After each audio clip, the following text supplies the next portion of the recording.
Quem hoje em dia teria coragem de colocar Nanny People apresentando um programa de televisão? Hebe Camargo teve, mas era Hebe Camargo, a divina, não é? Um ícone da televisão brasileira, do mundo gay, de tudo. Porque era Hebe Camargo. Mas ninguém mais pensou nisso.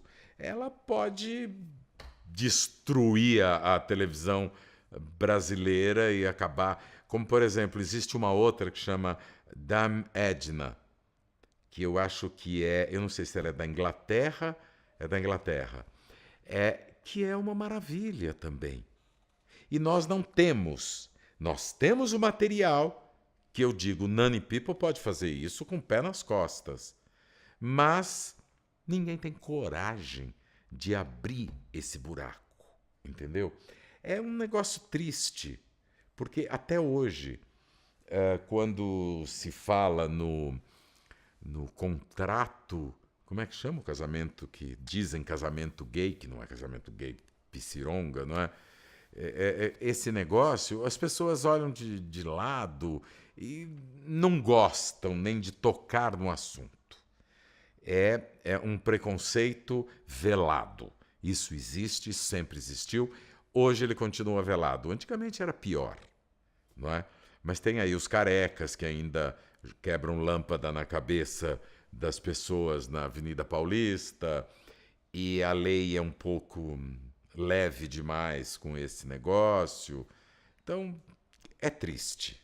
Mas eu gostaria muito que acontecessem mais espetáculos que discutissem de forma mais coerente esse tipo de.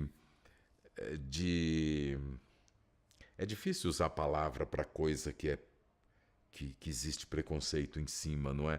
Mas que o homossexualismo fosse mostrado de forma mais normal e não caricata, como a televisão vive mostrando, com raras exceções, raríssimas exceções, a televisão mostra de forma caricatural apenas, entendeu? Então, é uma pena, uma lástima. O maior palavrão da época era viado.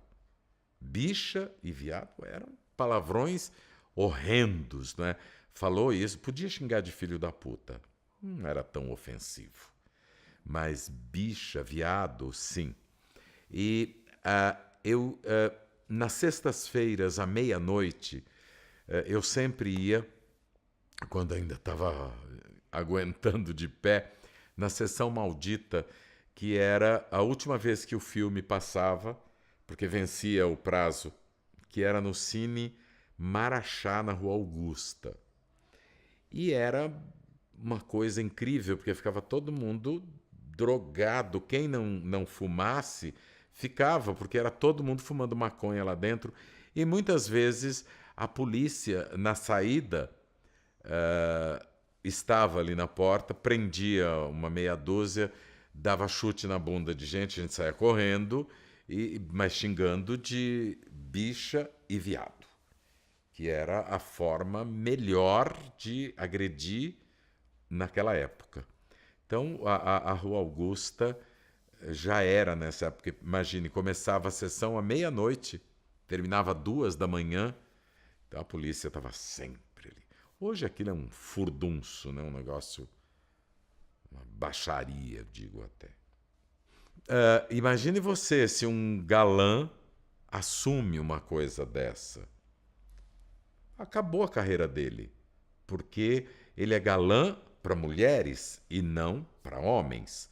Por exemplo, havia um que era famoso, que era o Mazzaropi, que dizem que na época todo mundo que trabalhou com ele passou pela cama dele. E todos casaram, entendeu? Então, mesmo o Manuel do TBC, por exemplo, tinha fotos no quartinho dele no TBC, lá embaixo, no fundo, dizendo, olha aqui, eu com fulano, eu com fulano, eu com fulano.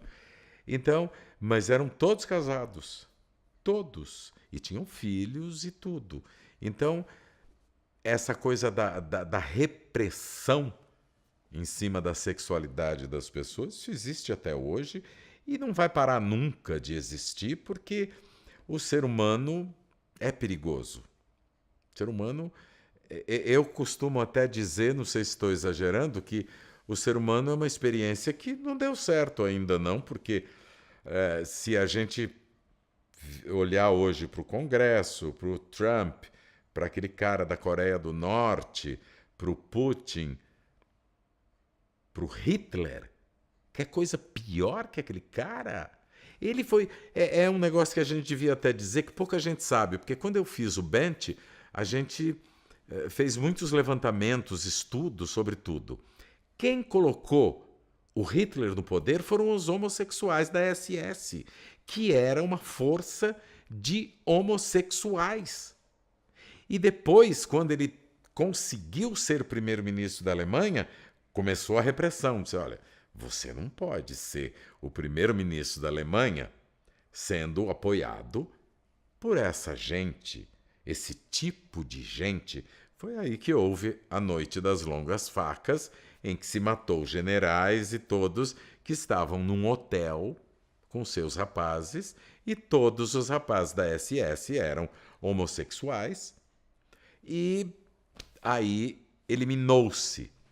E quando a gente foi estudar os campos de concentração, haviam todos os que foram presos, não eram judeus, que era o maior número, coisa da cabeça daquele demente do Hitler, porque parece que ele era filho de um judeu, ou uma judia, não sei. Ciganos, negros, políticos contra ele e homossexuais. Quem sofria mais nos campos? Em maior número, os judeus. Porque sabe-se mais ou menos de 6 milhões de judeus que ele dizimou. Será que foi só isso? Porque, né, a loucura ali era insana mesmo, loucura insana. Em segundo lugar, quem mais sofria eram os homossexuais, porque todos tinham que usar uniforme. O judeu tinha a estrela amarela, o homossexual era um triângulo rosa, e aí eles apanhavam de todos os outros presos por serem homossexuais, porque não era aceito de forma nenhuma, porque eles também queriam limpar, entre aspas, o país dessa sujeira, porque a Alemanha tinha virado uma bandalheira, não é? Era droga, as boates que haviam, as casas de permissividades, como eles falavam na época. Então, os homossexuais eram os que mais sofriam, porque além de também estarem na mesma condição dos outros, apanhavam dos outros lá. Porque se ele olhasse diferente para algum cigano, para algum negro, para algum político ou para algum judeu, eles batiam. Então, é uma coisa difícil de falar. Será que vão me crucificar outra vez? Porque eu já falei isso uma vez numa entrevista e quase me bateram. Porque em maior número foram os judeus, mas quem mais sofria lá dentro eram os homossexuais. Os campos de concentração que existem até hoje, né?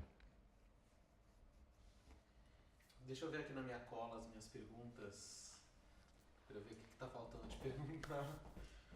Espera aí.